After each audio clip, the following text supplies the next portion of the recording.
Lata. Hi. I'm good. Ma'am, happy Navratri. Oh, thank you so much. That's so sweet and so pretty. Thank you.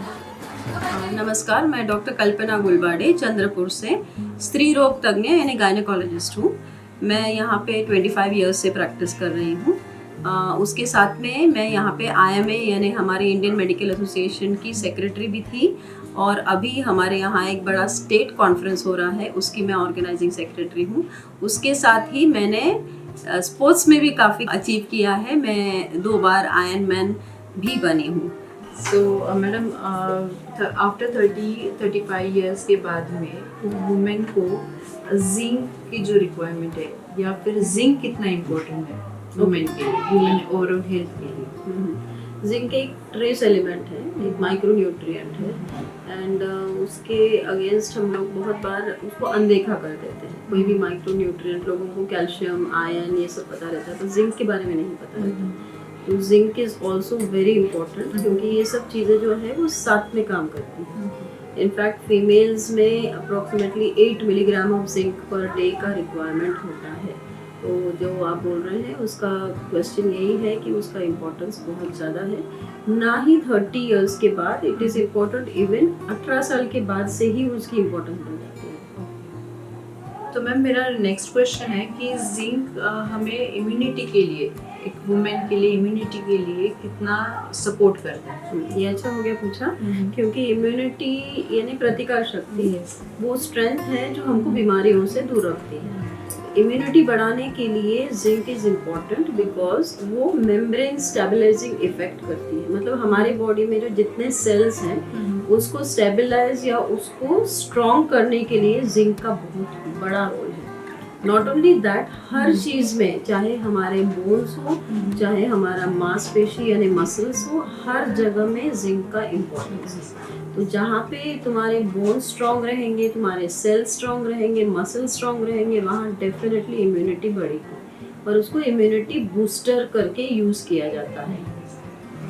तो ma'am जैसे कि zinc और reproductive system या reproductive health, इनका connection क्या है? या जिंक में स्पेशली आप यू विल बी सरप्राइज्ड, आपको आश्चर्य होगा ये जानकर कि मेल इनफर्टिलिटी, मतलब जो बांझपना या फिर जो इनफर्टिलिटी मेल्स में होता है, बच्चे ना पैदा करने की क्षमता जो होती है, उसका इम्पोर्टेंस जिंक की डेफिशिएंसी से जुड़ा गया है। जिंक का काम है कि जो उसके स्पर्म्स रहते हैं उसकी मोटिलिटी यानी उसकी हालचाल बढ़ाती है। वो स्पर्म्स को सुदृढ़ करने के लिए जिंक का रोल है और जब स्पर्म सुदृढ़ रहेंगे तो फिर वो जाके ओवम को या अंडा को पकड़ते हैं। जब तक वो उसको कैच करेगा नहीं तब तक प्रेगनेंसी रुकेगा नहीं। तो उसकी कैपेसिटेशन, मतलब उसकी जो आगे बढ़ने की क्षमता, वो जिंक के ऊपर निर्भर है। तो छोटी सी चीज़ है स्पर्म, पर वो इतना बड़ा रोल प्ले करती है रिप्रोडक्शन में या फिर प्रेगनेंसी में। सेम फीमेल में भी जो ओवम रहता है, अंडा, वो अंडे को सुदृढ़ बनाने के लिए, क्योंकि वैसे तो बहुत सारे अंडे स्त्री के शरीर से निकलते रहते हैं, पर सुदृढ़ अंडा रहा तो फिर प्रेगनेंसी सुदृढ़ रहेगी। तो वैसा ही स्ट्रॉन्ग अंडा बनाने के लिए भी जिंक का रोल है। तो इसीलिए जिंक को भी हम लोग प्रेगनेंसी में या फिर प्रेगनेंसी होने के लिए यूज़ करते हैं। वैसे ही कि जैसे हमने अभी जाना कि रिप्रोडक्टिव हेल्थ के लिए भी रिक्वायर्ड होता है, वैसे ही जिंक जो जख्म होती है उसे हीलिंग के लिए या वाउंड के लिए, जो हीलिंग के लिए कितना रोल प्ले करता है? हाँ, जैसे मैंने बोला कि उसका मेम्ब्रेन स्टेबलाइजिंग, मतलब सेल मेम्ब्रेन यानी जो सेल्स की जो आउटर कवरिंग है उसको स्ट्रॉन्ग बनाने के लिए जिंक चाहिए।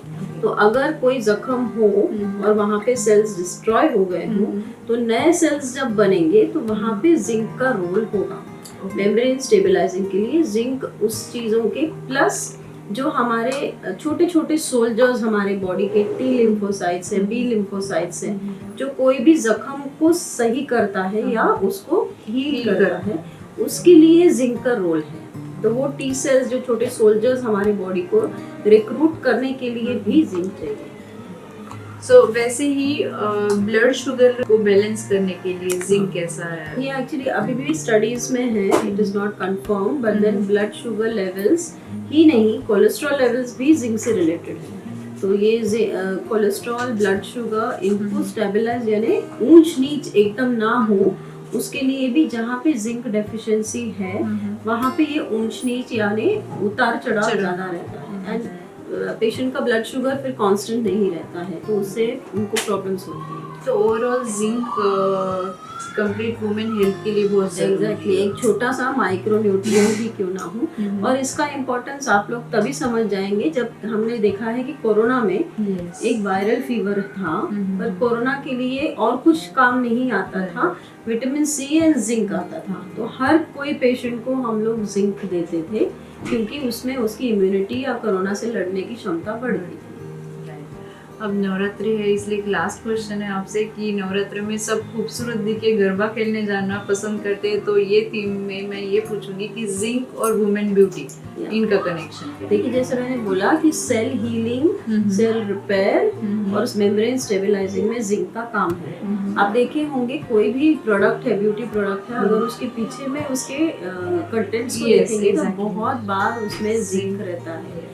और बेसिक्स ऑफ एनी लोशन या क्रीम इज जिंक ऑक्साइड, तो वहाँ से शुरुआत होती है। तो जिंक उसी के लिए डाला जाता है हर ब्यूटी प्रोडक्ट में, क्योंकि आपकी जो ब्यूटी है वो टूटा फूटा नहीं दिखना चाहिए, आपकी स्किन भी एक समान दिखनी चाहिए, उसके लिए भी जिंक का ही रोल है।